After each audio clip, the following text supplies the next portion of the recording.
Hi, I'm Anna. And I'm Vivian. We're a mother-daughter duo who have been on a very specific journey for the last 28 years, and now it's time to bring you into the conversation. Welcome to the Pain Project podcast, where we will tackle the complexities and the challenges of living with chronic pain. Our goal is to see pain unmasked and stories unleashed. Thank you for joining us. Let's get started. Welcome to episode 3 of the Pain Project podcast. We are here, Mom and I, with our first guest on our podcast, and it seemed appropriate that our first guest would be my dad, her husband, Mr. Matthew Hoffman. Doctor.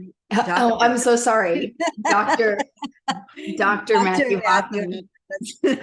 That's how I am, how I require my family to address. Yes, Dr. Father. Yes, right, yeah. That's funny. So Dad, thank you for being our first guest on our podcast. And I guess I just want to shoot it over to you and ask, okay, so what perspective are you joining this conversation from? The conversation surrounding chronic pain, what perspective are you coming from?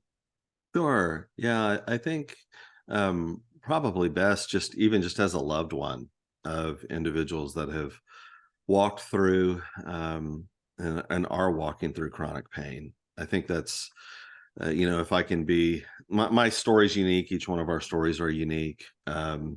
But even just kind of sharing from my own perspective and things that you wind up learning about yourself, things that you wind up experiencing that it's like, wow, I wasn't thinking that was going to be part of my story, and a part of Anna's story or your story. Right. And so in that, as individuals are going through chronic pain, their loved ones are also experiencing a measure of pain, both in seeing their loved one go through something, and then also just really going to be really brutally honest, how that winds up even affecting you as the loved one of someone. And how, and it really kind of messes with you. It messes with your mind. You're like, okay, how do I think about these things? And so I think, maybe it's helpful to kind of come from that perspective. And then, even just with our own journey together, as a couple, with what you have gone through, Vivian, and what Anna has gone through, it did lead into a trajectory of my career today, just as a healthcare chaplain as well. So, my career choice didn't happen in a vacuum, but it really came out of my own sense of loss, my own sense of bewilderment, not knowing kind of what to do. Yeah. And so I'll stop right there and then we can pick up however. Yeah. Sure. Yeah. I mean, it's really true. And that's a part of, I think, as Mom and I have been talking, and as we've been figuring this whole thing out of, okay, what is the Pain Project? What are we doing? And, Right. Wanting to not just reach people that deal with chronic pain, but also reach their loved ones, because it affects every aspect of your life. Right. And the people that you're connected to. And like you said, I mean, it changes the trajectory of your life and what, the way that you view the world. And that can be jarring, I'm sure.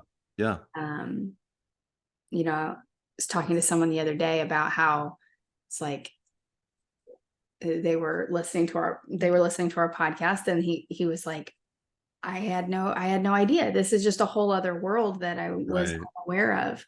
Yeah. And yeah, if you're not in it, you don't really know that much about it. So wanting to, with the pain project, be able to encourage loved ones and encourage people who have chronic pain sufferers in their life to know that this is very, very difficult across the board. Is there, and there's no like recipe book. There's no there's no plotted, thing. But yeah, there's no easy fix. When we've talked about this before, and correct me if I'm wrong, but isn't it the statistic 1 out of 5 people are suffering with chronic pain? Yes. So, that's a lot of loved ones involved with that. If 1 in 5 people actually have some kind of chronic illness or chronic pain issue, the loved one that's also involved with that is also one. There's more. there's more people involved in that. And again, what we're doing is trying to raise that awareness and just bring about support and normalize the conversation around chronic pain. Yeah. And I love that Matthew is going to share his side of the story today, because there is a story for him just as much as there is for us. And I'll just, if you don't mind, start by saying, when you were diagnosed, well, I'm not even going to go there. When we realized something was wrong with you, that sent us on a little bit of a journey before we ever figured out what was wrong with you. And you couldn't necessarily communicate really, really well, other than you couldn't walk. So I want to hand it over to you a little bit, and we're going to start talking about your, when Vivian was diagnosed, and kind of your journey as her dad. I'll probably pop into as the mom and us as a couple dealing with you. So, and then if you have questions, Vivian, because there's some things we might say that you're like, oh, well, that was interesting. Yeah. Well, and I'd also be curious to know, like, I mean, you're also the son of somebody who deals with chronic pain issues too. So it's like, I mean, I'm sure it hits differently when it's your child and your wife that are dealing with it. Absolutely. But you weren't necessarily a stranger to it, to at least chronic issues. Right. From Yeah. So it's like it. And especially just even as Anna was saying about how many people do suffer with chronic pain and chronic disease, and how frequent that is. Even just as we were talking, I was like, oh yeah, I hadn't even really put all that together. It's like, my with my mother experiencing chronic disease, and then my daughter, and then my wife, being able to kind of look at it from that perspective. I hadn't just until recently I thought, oh well, of course, you bring all these things together. Going back to even, like for instance, when we first realized something was wrong, with concerning, joint swelling and those sorts of things, and your inability to walk and mobility issues and those sorts of things. I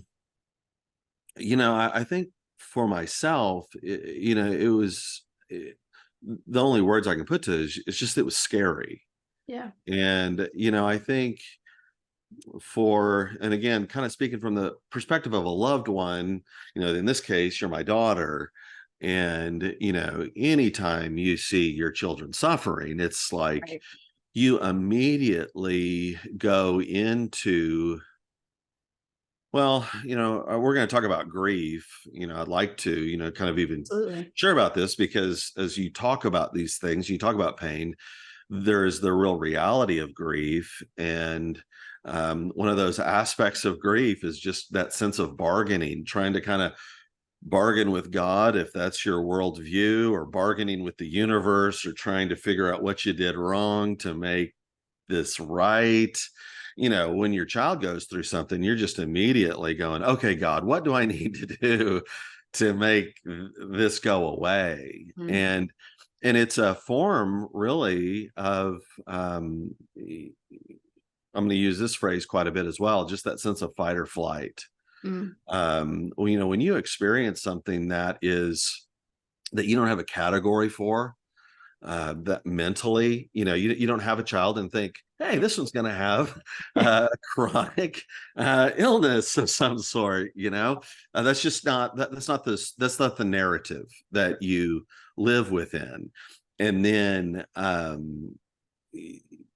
of a sudden you get faced with something that's not a part of that narrative, and your brain kind of short circuits. You don't have a category for that, and you're immediately looking for some way to fight this or to flee from it in some way. And I hope, even, let me just say this as a side note, even just kind of even sharing from my perspective, again, this is my perspective. Each story is different. But I hope that in the midst of it, if you experience any of these things, as a loved one of someone who is suffering, that it will help kind of normalize your experience a little bit, for you to know that you're not alone. And one of the things I'm going to say over and over again is just, I hope it normalizes, but I really want to encourage you not to go into moralizing of your experience. And that's something that you all talked about on the last podcast a little bit, but because you do immediately kind of, and with you, Vivian, it was like, okay, Lord, what do I got to do here? Or even did we do something wrong? Yeah. So that's that moralizing. If you moralize it or over spiritualize it, you think, what did we do wrong? To bring this about? Or as a parent, that's what you immediately go to. It's like, okay, what caused this? Okay, what do I need to change? What do I need to do differently? And what can I do to fix it? I mean, even with my own kids, and anytime something's wrong, I'm like hyper analyzing every single action that led up to the event, or whatever it is. And unfortunately, with chronic issues, you try to figure stuff out, you try to pick it apart and figure out what you can do to fix it, and then all of a sudden you're faced with the reality that you can't. And then there's a whole other grieving process that goes along with that. This wasn't just, oh, she stubbed her toe and that's why her toe is swelling, or she fell down and her knee is swelling because she fell down, and that boo-boo is going to go away. That's all sad. We cry, and then we go, this not being the case. And, so those things are really scary. And, so I'll say, one, there's the identifying of kind of that bargaining, because you're trying to get out of it. God help me. And then you can kind of get into that, like what you said, Anna, in that sense of, what did I do wrong? So you're going to go down the moral route. I guess this is punishment for something, or, and you start going down those lines of thinking. And then there's also the reality of a form of grief that's just in denial. And it's like, okay, no, this is not what they're saying it is. This is not what that is. And honestly, it's just a way for us to deal with new information. You kind of get assaulted with this idea that, in your case, is like, my kid is now suffering with this, and well, no, they just don't know what they're talking about. Or and honestly, I mean, everybody, even just medical community, it's investigation. It's, let's try this, let's look at this, is it this, is it that, not really sure, we think it may be this. And so we're all perfectly human here, as we're trying to kind of bump through this. But so definitely scary, bewildering. No, this isn't happening. And you kind of do that in phases. Might not always articulate that, but like, no, this isn't happening. I mean, it is happening, but a kind of a type of denial can be where it's like, this is too much. And so your brain kind of shuts down. And it appears like you're distant, but it's like you're just trying to care for yourself enough so you can get back in to realize, okay, now this is the story now. Yeah, This is the absolutely. narrative. You said the word scary earlier when Vivian was coming up with all these symptoms and we were going to the doctor, and there's a whole story there that we're going to probably share in another podcast, kind of the origin stories. But you used the word scary. There was also this other thing that we did with you, Vivian, as soon as we realized what was going on in the path that we needed to take. We kind of got our, nose to the grindstone, or I'm saying that wrong, and we just tried, what do we do now? What do we got to do now to help her either get better or deal with this new diagnosis of juvenile arthritis. Right. And then we moved in the midst of all of that from Houston to Pasadena, California. So it was all very scary. You've got a young kid, a young, child. So two and a half. Yeah. And so, and you're early 20s, mid 20s, probably mid 20s. Trying to navigate life, and then moving and like to a new state with no real support system there. Yeah. I mean, and let's be real, it was the 90s. So this, technology was different, researching stuff was different, trying to find support, good doctors, you just kind of make some calls and hope for the best, I guess. I don't know. That's exactly what we did. And that's an appropriate response, right? I mean, there's something wrong.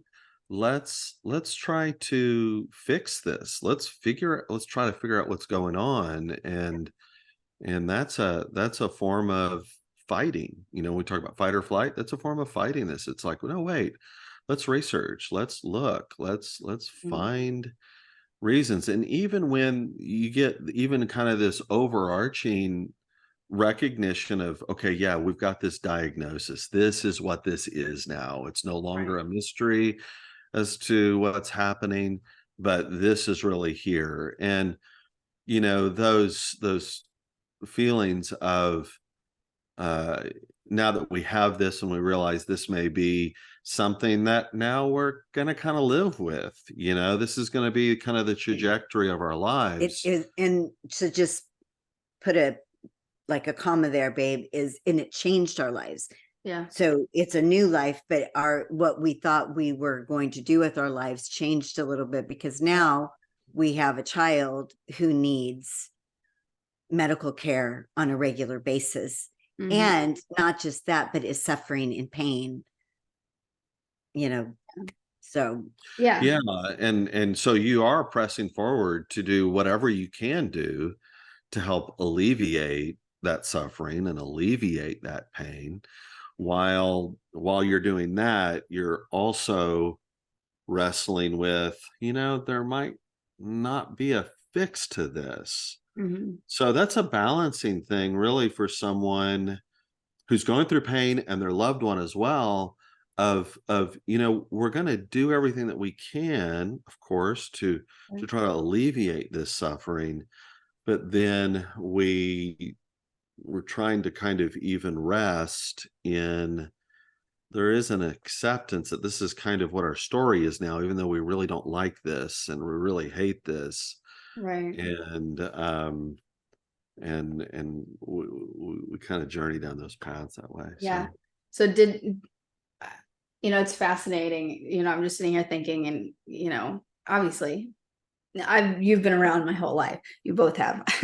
So but I don't know that we've ever sat down and had a conversation like this before to actually talk about your guys' process through my diagnosis and through what that was like as a parent. beyond just, yeah, we had a lot of doctor's appointments and yeah, that was kind of scary, you know, like that kind of thing. Because for me, it was just, this is just life. This is what we did. This is, Right.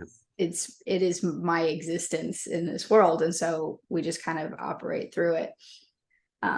But realizing that you guys probably had some sort of idea of what life was going to look like, and the way, you know, oh, we're going to like, I think about the things with my kids of like, okay, we're going to do this as a family. We're going to go here. We're going to do that. And, you know, we used to, I don't know if we did this at the time, but, you know, I have memories of when we were in California, you know, we would go hiking and we did stuff like that. Now, when we were in California, I had already been diagnosed, but. And you look back at any pictures and you're on his back. Yes. Yeah. So it's like with your feet in the water. Right. So. Yeah. It's just having to shift your perspective of what life is going to look like, even with a young child, you know, just adjusting your expectations for life. And so, I mean, I assume we did, huh? Daily, regularly had to readjust our expectations of what we thought our life was going to be. And honestly, I think we were young enough that we were like, okay, well, we got to just do this. And so we did just do it. But then at the same time, like you said, there are things that we're like, okay, we can't just do that. Right. You do wind up having to, you know, you just even, yes, you grieve the loss of wow, I didn't want this to happen to my child. Right. And so you do grieve that loss, but then, you know, there is a way of where you capture a new narrative of how, not just of how are we going to cope with this, but how are we going to thrive in the midst of life? How are we going to live? How are we going to be? And so, you know, even, you know, I hadn't thought of that, but even just that picture of, yeah, I'd carry you around on my back. You know, we're going to go out, we're going to enjoy nature. And those were absolutely beautiful experiences. Yeah. Would it have looked different if your knees weren't swollen and you were running all over the place? Sure. But nevertheless, you know, we were able to embrace our own lives and say, how, you know, let's go and enjoy our lives. It's going to look different, but that's okay. Sort of. I don't want to speak of that in a trite way, but I'm just saying we're going to do this. And we're looking back 28 plus, you know, years. So, you know, and we're a lot older, and you have grown up and you have your own family and are succeeding as an adult. So yay, well done, Vic. Good job. But in the middle of it, you know, that life change and having to make those decisions were real, and it was hard and it was scary, but at the same time it was, we're going to do this anyway. So again, the grief of what was lost, maybe, with now having a child who, and I hope this doesn't hurt anybody's feelings. It's hard for me to actually say this, but to have a child that isn't able-bodied. Oh yeah. That's legitimate. Yeah. And we, you know, we had to make decisions based on that. When we moved to California, you turned 3 right after we moved there. And then in California, you could start kindergarten at 4. So, and we lived in downtown Pasadena because he was going to seminary, and we're like, again, we're 20, I'm 28, you know, we're 27, 28. We're not very old at all. And you're about to start kindergarten. And I am thinking, here's my little teeny tiny 4-year-old daughter who cannot walk straight. Like, knees are stiff, and I'm going to put her in kindergarten in downtown Pasadena at the public school. I'm like, oh, what are we going to do? Right. And then, of course, we went to a church that was a lot of people homeschooled. So that was presented to me as an option to homeschool. And it was a huge decision. Yeah. To not send you to public school, but to homeschool you, and me have to learn how to homeschool and make sure my very, very smart daughter was getting the education that she needed and deserved. And in that, there was a whole education of going regular to doctor's visits, learning just a different kind of a way of learning that's a little bit more kind of real life. Yeah. And being able to engage that way. And I did learn that was part of our homeschool experience. Yeah. Was going to the doctor, because there were times it was an all-day experience. Absolutely. It wasn't just an hour here, an hour there. And the benefit of not sending you to a public school, you would have missed a lot of school and you would have gotten behind. And in the homeschool world, we don't use that language. You're not behind, you're right where you're supposed to be. And that was that to me was a relief. I think about our story and you guys, and it's just adaptability is just kind of strung through there. Like, okay, well, this is not what we thought it was going to be. I guess we're going to make it work because we don't have another choice. So we're just going to roll with it and see what happens and live our best life in it as much as we can. Because what else can you do? I don't know. Yeah. And if we could communicate anything to, anybody who's listening, whose child is being diagnosed or has been diagnosed, or they're living with something with their child, it is doable. You do have to adjust, and you do have to change how you think about your kid and about your life now, especially if you have other children. And how that plays a part in it as well. But it's doable. Also, I would say, if you are a couple dealing with child onset or juvenile onset disease with your kiddo, having those open and honest conversations with your significant other, and being open and honest, and not letting the scariness of the diagnosis and the new way of life to interfere with the relationship of your marriage, but to use it as something that will bring you closer. And we've talked about this many times, Vivian, your team.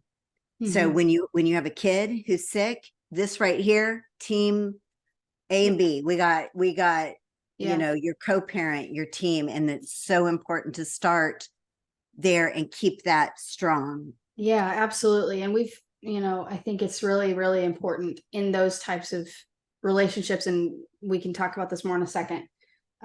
But to allowing each other the room to feel all of the feelings. Right. So that if you're having a moment where you need to talk to your co-parent or whatever, to say, today I am really grieving this, and to be able to be open and not push each other to be like, no, we have to move forward, and we've got to accept it, and we've got to, live our life right now. And it's like all that.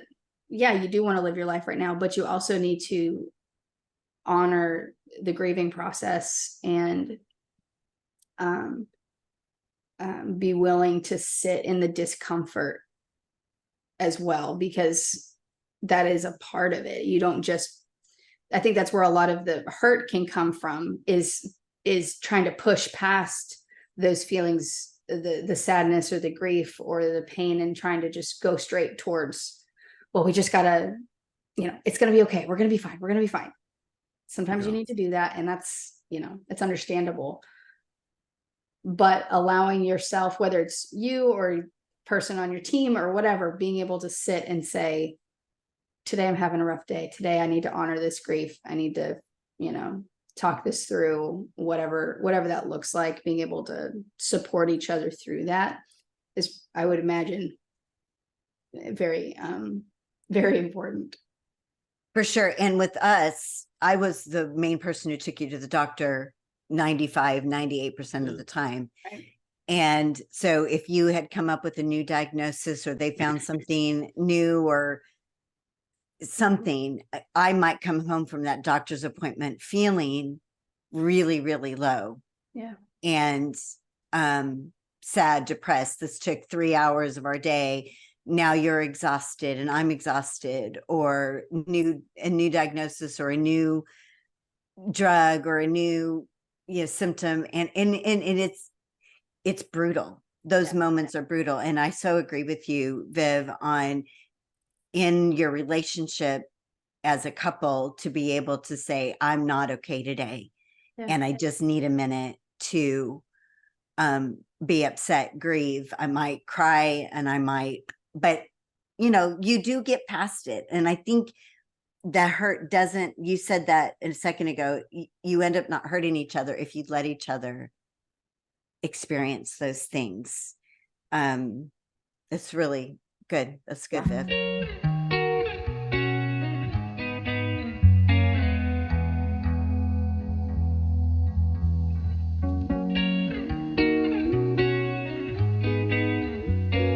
Okay, so let's talk a little bit more about the concept and the difficulty surrounding holding space for each other, whether it's as a parent, parent relationship with a child who's dealing with stuff, or just even the dynamic between a loved one and someone with chronic pain, the challenges that come with holding space for each other and those sorts of things.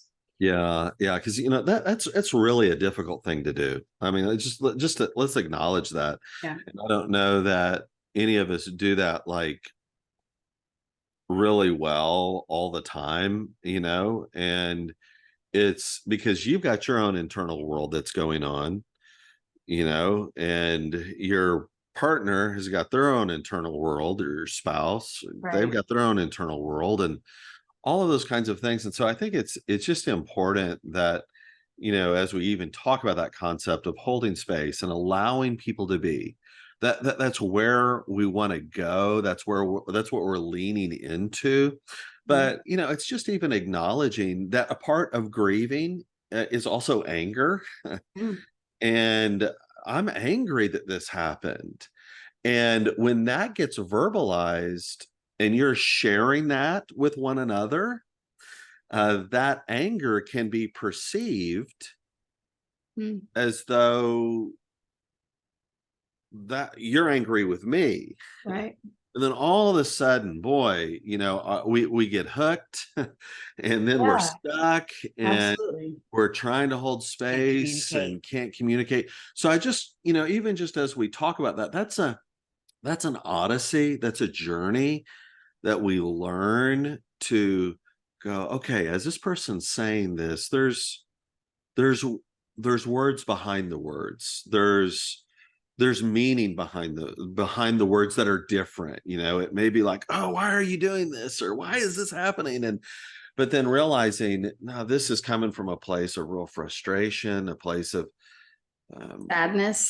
sadness, personal, physical pain, those sorts of things. And to really be kind to one another, kind to yourself, not take, I guess it's kind of like there's certain things we kind of keep in our brains of, okay, I'm not going to take this personal. Don't take this personally.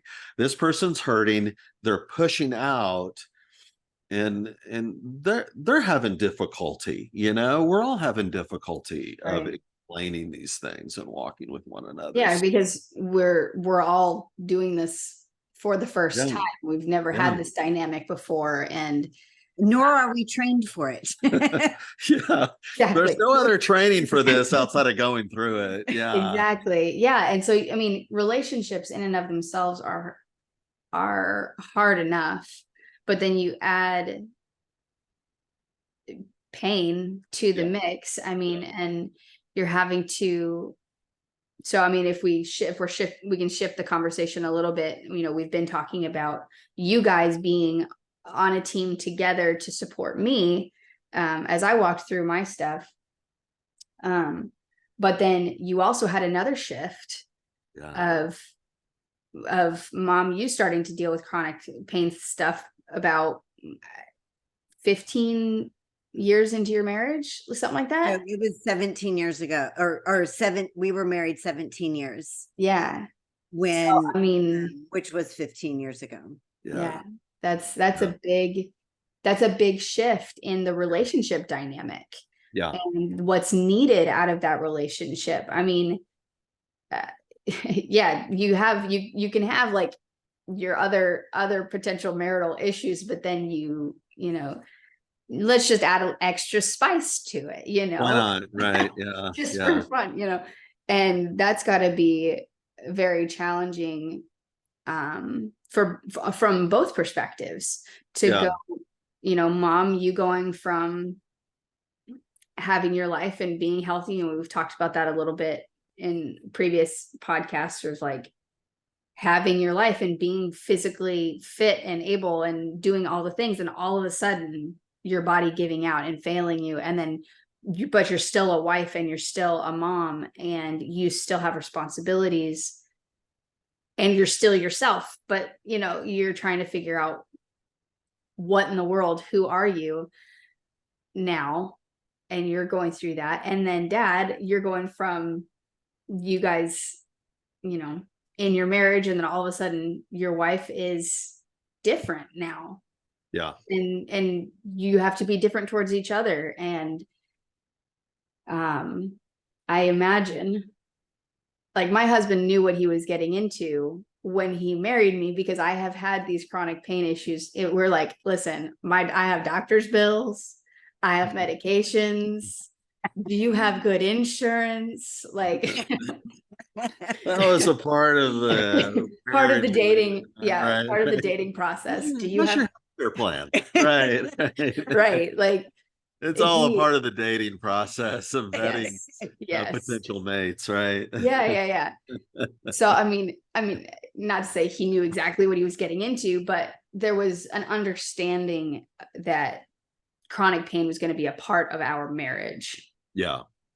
But that was not the understanding when you guys got married, and you both were just pushed into it, and you're having to figure out what in the world are we doing, and who are we to each other, and how do we do this now? Yeah. And I don't know that journey ends. No. It's an ongoing one. Yeah. And, you know, yeah, again, I'll just share from my story, and then, you know, some of the things that I experienced as a loved one to someone going through the midst of my spouse, my wife going through that. And,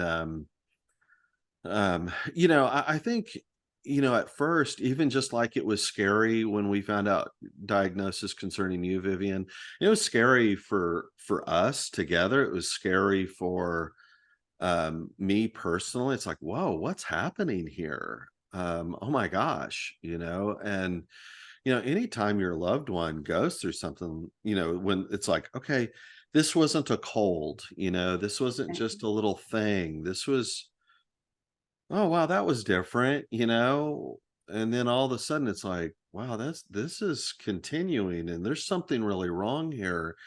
And you know, we've used the term scary, but yeah, I mean, your mind goes through all sorts of things. It's like, you know, is my wife going to die? You know, what is this? Right.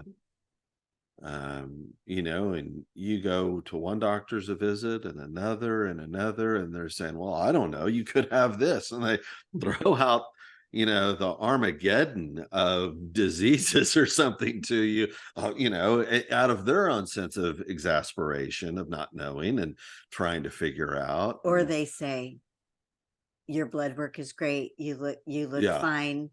Yeah, you're completely fine and normal. Now go home to your life where you know that that's not true. Right. So, huge, so there's a lot of layers with this for me, even just, there's that, okay, there's the frightening aspect that something, that something is wrong. Is this fatal? What is this? Was it hard for you when you realized something was wrong from your perspective? Was it hard for you to accept? We're going to go back to this word denial. Was it hard for you to accept that this was actually now a new way of life?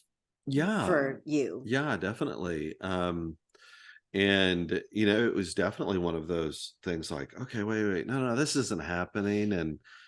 And again, you don't verbalize those things, because as soon as you verbalize them, you realize, come on, Matthew, no, it is happening. It's happening right in front of you. You can see it. But the experience of that, and it's trying to kind of lean into that and go, okay, no, this looks like this is happening. We don't know what this is, but it's scary, it's alarming. It's even just when you think, okay, wait, this isn't our story, this isn't what it's supposed, that we weren't planning on this. So again, trying to find categories in your thinking for your own life experience, boy, that's an odyssey. I mean, that's a journey. And you're trying to kind of figure it out. You're trying to figure out how do you do that? So yeah, were there points of denial? I mean, um in the sense of where I'm resisting the information internally, yeah, because I don't want it to be true. And then And it's you don't want it to be true. It messes with the plan. The it plan of being healthy and doing the things that we're supposed to do. That's normal. That was normal. yeah. And when I say that, I think when I say normal, I mean normal. Cleaning the house, going on vacation, going to the mall, going grocery shopping, all of those things came to a screeching halt for me. Yeah. And I no longer could vacuum our 3-story house. Yeah. I could no longer go to the grocery store like a normal person, like I did a month ago. Those things stopped. So, I think him realizing, and I do not want to speak for you. So, but from my perspective, when those daily regular things were not happening, and I'm realizing I can't do it, you're realizing you've always gone to the grocery store. Yeah. We've always gone on our little drive, and now you can't. Why? Yeah. It's because it hurts my body. And so, and you can speak directly to some of those things. Yeah. Because you're having to rewire your mind and go, okay, she's not able to do this. And so, if it's something that, that then I would have to do, or we have to figure something out, and it's one of those things like, okay, wow, this is different. Like you said, we're not going to go for the long walk or the hike or those kinds of things. And it's like, okay. So, there's, I always say there's kind of like there's big G grief, and then there's little G griefs along the way that you do have to recognize and really it's a journey to, accept and then go, okay, what's the new story now? Or how do we do that? Right. And I don't know. I did not do that well. I don't know that anybody goes, oh yeah, I just put on a clinic of, how to walk through suffering well. And like, I mean, I can remember of one experience early on where I thought, okay, I really need to support my wife. I really need to care for her. And so I'm going to stay home from work today and I'm just going to be here for her. Right? Hey, that's Yeah. that's Great. improvement, right? Let's step forward into that. And then I think, I spent the entire day um working in the garden or working around the house or doing projects or doing other things. And you know, um, it was probably even towards kind of midday or towards the latter part of that day, you know, and you came to me and just said, you're not spending time with me. And that was really hard for me to hear. um it's like, well, no, I took the day off work. I'm here. I'm in your proximity. If you need me, yell for me. I'll come and do it. But what she was really needing is that sense of presence, Mm. of not just I took the day off work, but to go to be with her emotionally, to sit with her, to be with her, to let's just kind of experience being here together and how we can enjoy one another in a really difficult and painful time. And so, you know as you hear that, it's like, well, gosh, I'm trying. Yeah. And it's like, well, good, applaud. But also realizing that, when I think back on that time, like, why was I out in the yard gardening? Why was I, there can be a multitude of reasons, but I do think, it is something that, you know, maybe it could have been a form of denial, could have been a form of flight, Sure. I'm sure there's some self-protection that happens and yeah, is understandable. I mean, that does happen, and the need for there's the chronic pain world is very all encompassing. right. And I'm sure that there are times, especially at the beginning, when you're trying to navigate and figure out what am I doing here? How do I do this?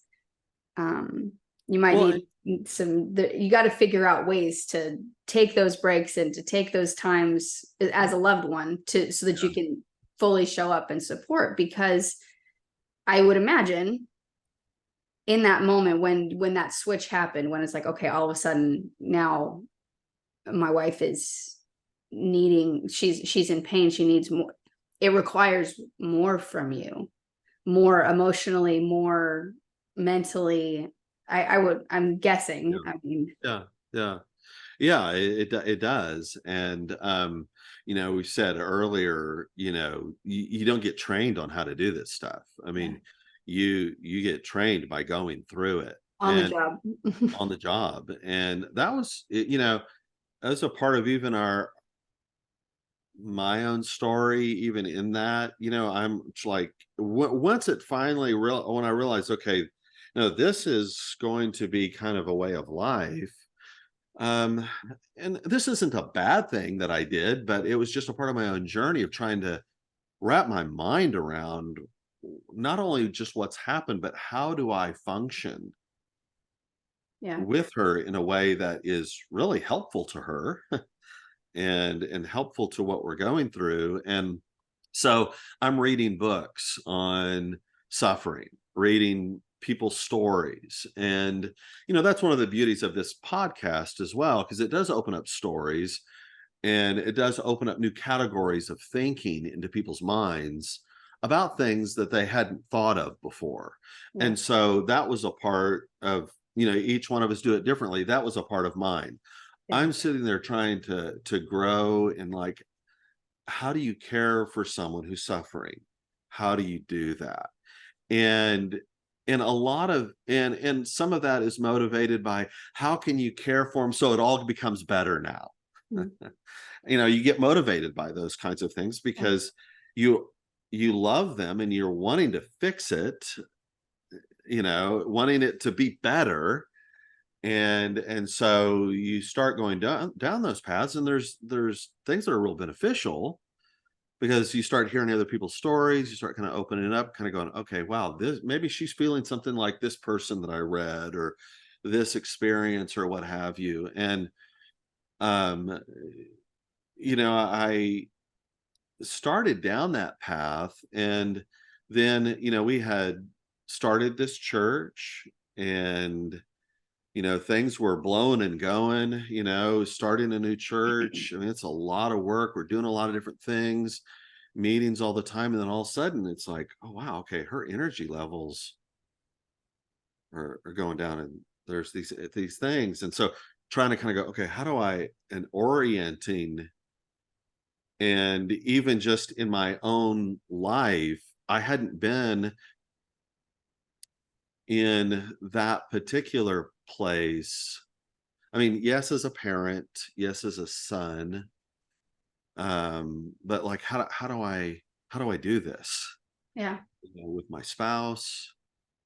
Um, so it really kind of drove me in my for myself, and this is kind of a unique part, I guess, of my own story. It's different maybe from others, but I just kind of started throwing myself into contexts with people who were sick, Mm. and as I'm reading, and then okay, and it's a part of even kind of like connecting with my own story of what's happening right in front of me, Mhm.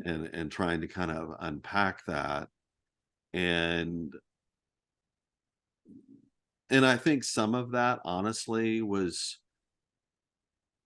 fueled out of a desire to find a reason for this. Mhm. You're trying to kind of put this in a compartment in your mind because you don't have one for it. And um well, we maybe, why has this happened, or how do you do this? And a lot of people get into, I think, even caring professions because of their own wounds, of their own odysseys, their own stories that they're going through. But then sometimes it's kind of trying to kind of learn the mechanics of how do Mhm. you care for someone. Yeah. And I get that, and I understand that, because there are some mechanics, if you will, but it really goes deeper, and of how do you walk with people that Mhm. are suffering? How do you do that? And Yeah. uh, when I found myself kind of going into hospital chaplaincy, even just in the midst of our own journey, after being at the 100th plus death, and X amount through a shift, and uh, I'll never forget the first death of a teenager that I was at their bedside with. And you're experiencing those things, and then all of a sudden you start realizing, wow, this desire to fix it, I'm gonna make it better, Mm. because you're driven both by your love of your loved one, but then also realizing, man, this is just difficult, and you're trying to get through it. That you can't fix it. I mean, there's not a fixing. It's a walking with and being with, and that's something I'm continuing to learn. Yeah.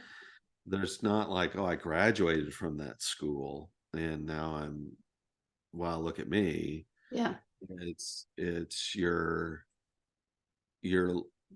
learning, like, there's not answers to those stories of why. Right. And you know coming being a person of faith, you see like the story of the book of Job, and Job's friends, if the book would have ended like in around chapter 2 with this phrase where it says that they sat with them for 7 days and 7 nights and no one said a word because their suffering was so great, they would have gone down in history as the prototype of how you care for people. Right. The best team ever. The best team ever. Yeah, as you're trying to assemble your team. But then the rest of the story doesn't go that way. But the rest of the story shows the messiness of it, where you're trying to find reasons and you're banging your head against the wall of going, what do I do with this? And how do I, and people behave badly, Yeah. they're, Yeah. I did never experience this with Anna in that sense of going, well, what did you do wrong? But we did have other people. Oh, we did. Say that to we us did have people say that to us, and that was difficult to navigate. And then when the salespeople that were trying to sell the goods to her that were going to revolutionize her life, they were coming to me, and I'm like, wow, can you stop? Yeah. I mean, I know that comes out of a good place. You're trying to help, but y'all talked about that the last podcast of really that need of really being with people. Yeah. And honestly, if in his journey, journey of learning to live with me, and the issues that I go through, we talked about it when we started this segment, is that holding space for each other, and providing space for each other. Again, we had no playbook we were going by. This came out of the blue for me, it came out of the blue for him, and then we just we had to continue our lives, and then we had to continue to figure out how to live with one another. But that ministry of presence is probably the most coveted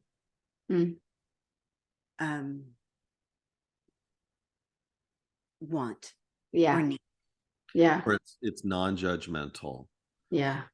It's not trying to, and I get it, because I mean, I'm not the one going through it, but I'm wanting to care for her, and it's like, well, come on, let's do something different. Let's, and it's like, no, you can't.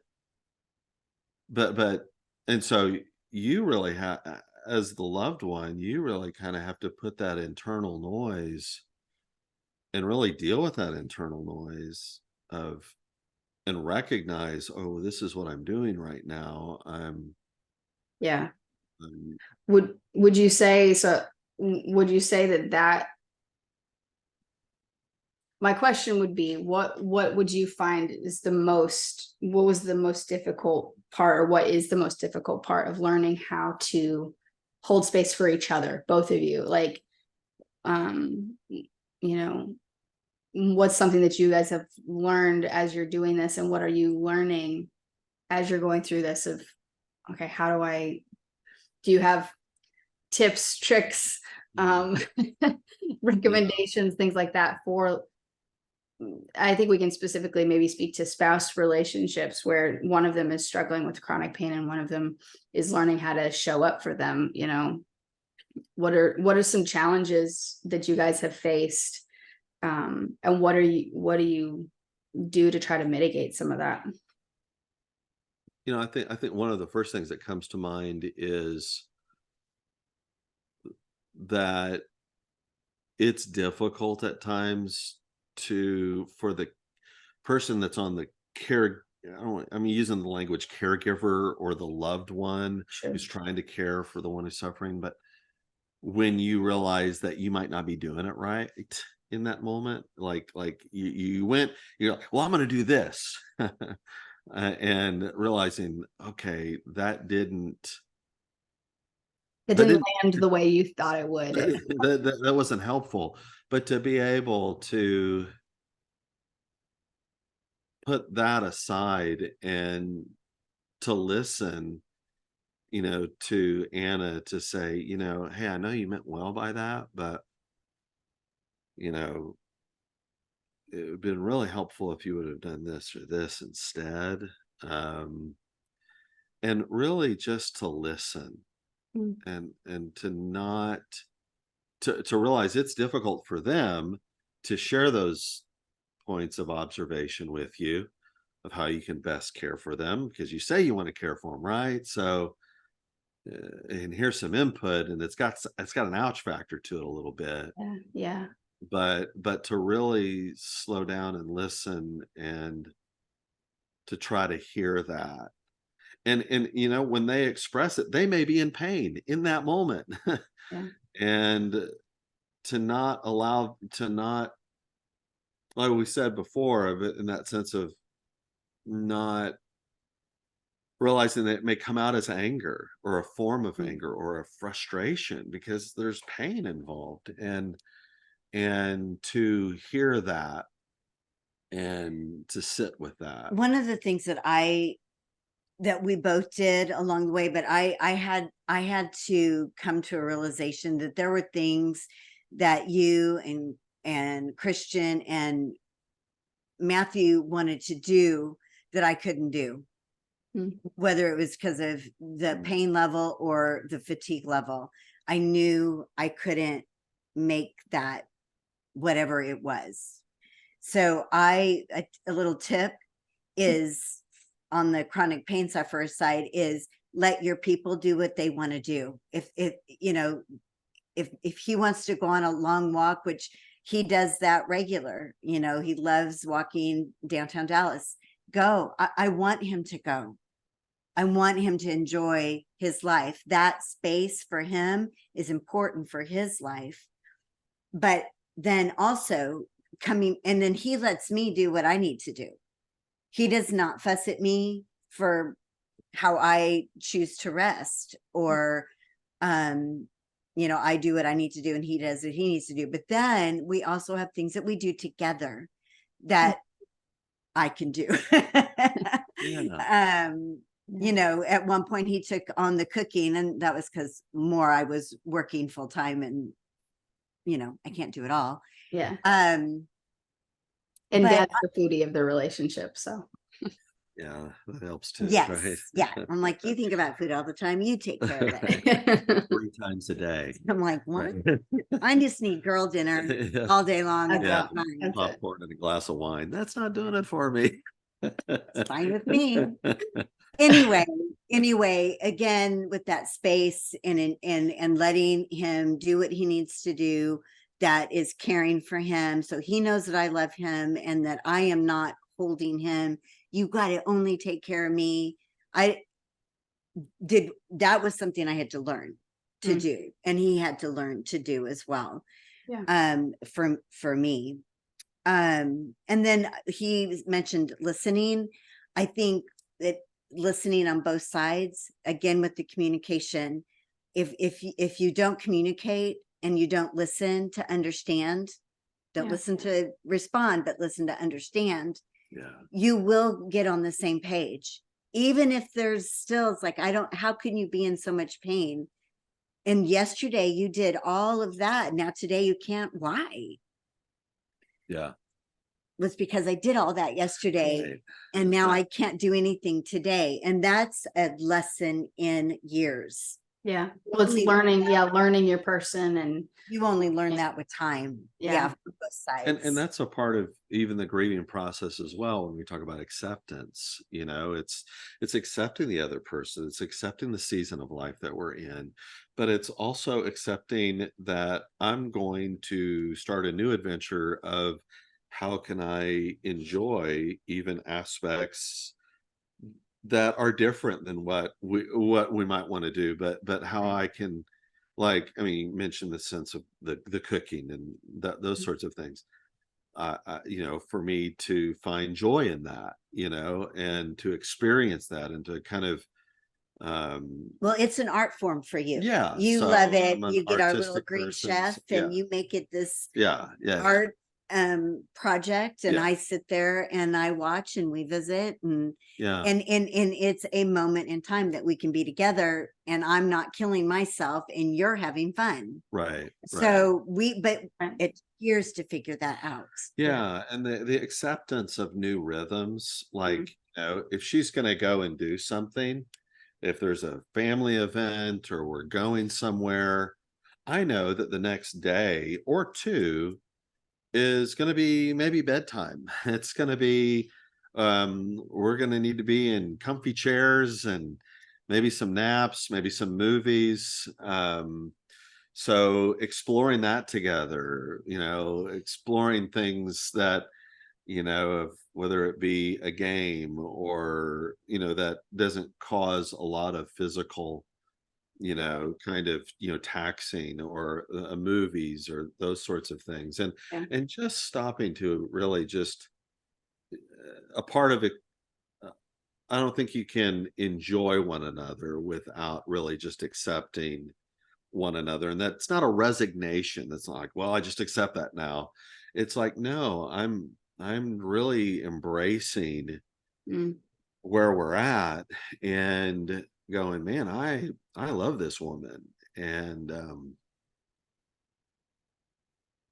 We've been married for 32 years, and because of those 32 years and that love that you see and that commitment, it's worth the effort and the work that you have to go through. Yeah. Even if it's hard, even if it's miserable, no matter what Yeah. the disease or the pain yeah, issue or whatever, it's worth the effort because the love is there and the relationship is there, and you've made it through. yeah, It's worth like, it. Mhm. yeah, yeah, yeah. yeah. Worth it. So, I Good. would say for someone who is really kind of going through and caring for a loved one, really make care for yourself a priority Mm. and don't moralize that in negative ways of, well, I got to care for her. This isn't about caring for me. And if I do that, then I'm being selfish. You can't give someone a drink of water out of an empty cup. You have to fill that thing. Yeah. That's now a part of your journey. That's a part of your story now. And so for me, it's going, taking the walk, it's going to the art museum, it's painting, it's drawing, it's reading comic books, it's Yeah. just doing something that it gets me in a different brain space. It's nourishing to me. It's multifaceted. It may change from season to season, but you're looking for those places where you can go and do that so Yeah. that way, you can come back in as kind of a part of your better self, if you will, Yeah. where you're not functioning out of that fight or flight. Because if you don't take care of yourself, you will respond in those kinds of reactionary ways rather than Yeah. responding from really your values of who you are as a person. So yeah. Absolutely. I think that's really good action steps for both sides, Don't moralize your self-care, and take care of yourself so that you can take care of other people, and go into it with the love and kindness and respect that you have for each other, and let that be your motivation for listening and for holding space and for seeking the best for each other for on both sides, and being open and honest, and really, really fighting for the relationship and for that team, and just showing up for each other in whatever way you can. It's going to look different for every person. Yeah. And that's okay. And that's good. That So is really well said. You must have had some great parents. That's I, all I, I must have, I gotta, was gonna bravo to them. Well go done. from. I mean, wow. Amazing. Well, Dad, thank you so much for being our first guest on our podcast. This has been really, really good. I'm sure we'll have you on again. I mean, I know you're around, so we'll probably pull you in, but That's great. I enjoyed it. Thank you guys so much. Thank you everybody for listening, and we'll see you again next time. Thank you for joining our conversation today. If there's something you want to add to the conversation, leave a comment, send a message, or email us at hello@thepainproject.co. If you have found this helpful or encouraging, please consider following us on social media, subscribe on YouTube, all the things. You know what to do. As always, we're so glad you're here.